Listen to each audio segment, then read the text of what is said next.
I wanted to move on I wanted to get into a little bit of your time in Toronto. I know it wasn't even a full season, but you were here a good amount of time, and you did play with some guys that a lot of Leafs fans are going to remember. Timothy Liljegren was there when you Yep. were there. Pierre Engvall was there when you were there. Marchment, I want to say, was there when you were there. Yep. Like there was some Sandine, Wall. Oh yeah. So Kazimir Kaskasuo, Marley's legend. I think he had his first Marley. start that year too.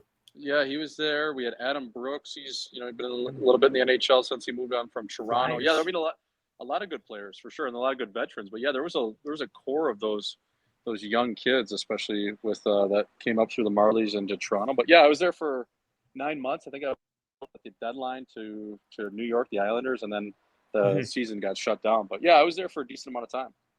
Yeah, I wanted to get your thoughts. What was it like playing for Sheldon Keefe then? It was good. I mean, I got traded there. I was traded for that Andreas Borgman, if you remember. Kyle Dubas, he straight up there, and I had a good meeting with Dubas, and he basically said, "Hey, you can come in." I was coming over from St. Louis. I had played like 20 odd games in St. Louis the year before. He called me in the summer. He traded for me. He said, "Hey, we're going to give you a chance to come in and compete for a 6, 7, 8, 9 kind of role. So you might make the team. You have every chance to make it." I believe it was that Justin Hall was kind of in between me and him for that last spot, and Babcock was still at the helm, so that was interesting to get on the phone with Iron Mike, if you will, and have a couple conversations with him. But no, I got sent down to the Marlies. I was one of the final cuts that year at camp, and then played for Kiefer for about 2 or 3 months until Babcock got fired in November. But yeah, he was great. I mean, I really liked Kiefer. I thought he was really knowledgeable. I thought he had a very fashion-forward type of thinking. You see it now with the Leafs. That's how he kind of implemented his systems into the National Hockey League, with a lot of puck possession, almost a way of a European soccer style of play where you bring the puck back, you really set up your neutral zone attack. You have wingers swinging through lanes, build a lot of speed, and then getting through the neutral zone, whether you have to deposit the puck in terms of a dump, or you can skate it over the blue line and make a nice lateral play to create that possession in your offensive zone. So I really liked him. I thought he was a good coach. Now, I don't know what's going on there really right now. I mean, what is that, him or is it the team? Where's the disconnect? Is it the personnel?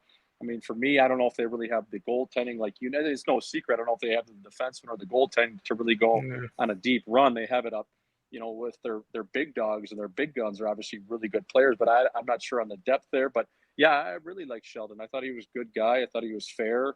I thought he was a player's coach, but still he could be firm, and I thought he was pretty knowledgeable. I'm not exactly sure what's going on there other than, the obvious. Yeah. I mean, you mentioned the goaltending and the D. Like, it's been a whirlwind year in terms of goaltending, because you'll get a couple guys steal some games. Like Martin Jones stole a game or two. Joseph Woll stole a game or two. But then you'll just get some absolute stinkers. So hopefully we get Joe Woll back in the crease there. But yeah, that must have been interesting for you. You've seen him since 880 in the AHL, and now he showed potential then. I will say that. Like, he did have some good games here and there. Sometimes the Marlies D, from what I saw, like when they brought in Joey Duzak, who's a glorified midfielder, I'll call him. Yeah. It was a little bit tough back there, some 7-5 games. But to see him come into full form, it seems like it's been awesome. I mean, what have you thought of him? You're a pro when I was there, and I thought he was very raw as a goalie coming up from college would be. I thought he moved really well. I thought he got a little loud in terms of a lot of movement, around the crease. I think he needed to quiet his feet down.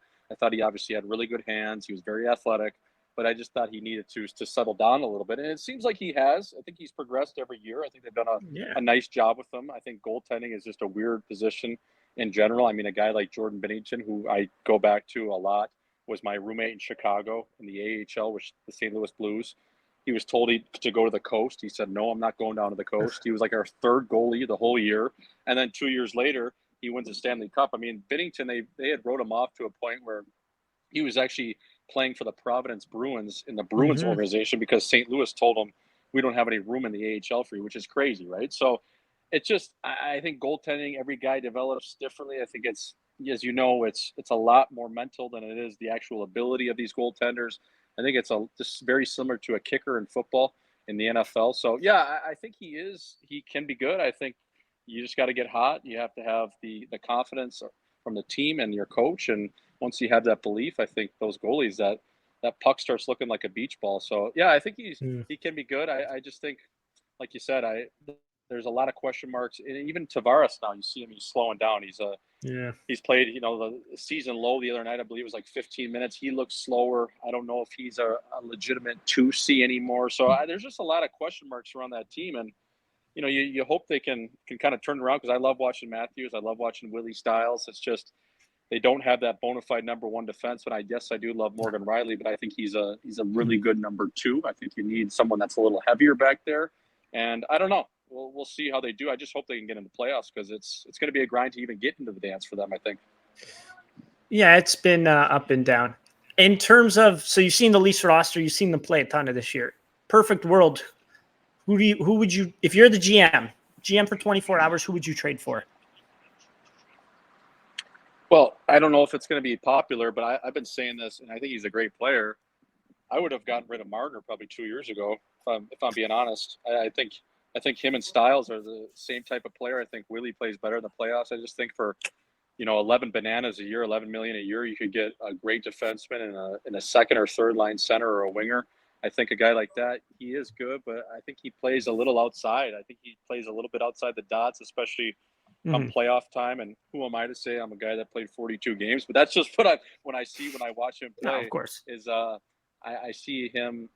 I think you could get a lot of return for a player like that, and I don't think you're going to be able to re-sign him unless you get rid of, I guess, Tavares, but he has a no-move clause, so you're going to have to do a lot of cap juggling there. So that would probably be my guy. If I'm Brad Trevling, even Kyle Dubas dating back to a few years ago, I would be looking for just trying to move Marner for like a number one defenseman, and I don't know who that is. I don't know if Cam Fowler really moves the needle. He's a little bit of a depreciating asset in terms of 32 years old now. But I just think you look at Vegas, and I'm just a big believer in you need big, heavy D. And a guy like Pietrangelo, who I saw firsthand in St. Louis, like St. Louis should have never got rid of that guy. Like he's unbelievable. Like there's a big, heavy number one defense, and Victor Hedman with the Tampa Bay Lightning when they won back-to-back. Like you always see these big, heavy defensemen on cup-winning teams. So I don't know. It's hard to say who you move and how you could really juggle it. But if you're just looking at it from terms of, if you could keep three of those guys in terms of Matthews, Stiles, or Mitchie Marner, I'm probably getting rid of Marner and maybe going after some sort of D. But easier said than done, Yeah, exactly. I paid way too much money to hear that, though, for this fucking thing back here. Oh, I didn't even see that. Sorry. Yeah. It's 2020. Went to some parking lot an hour away and bought a signed one. So yeah, tough hearing that, but I'm chirping your favorite player over there. I got a Matthews one upstairs too, but okay. Neither here nor there. Anyways,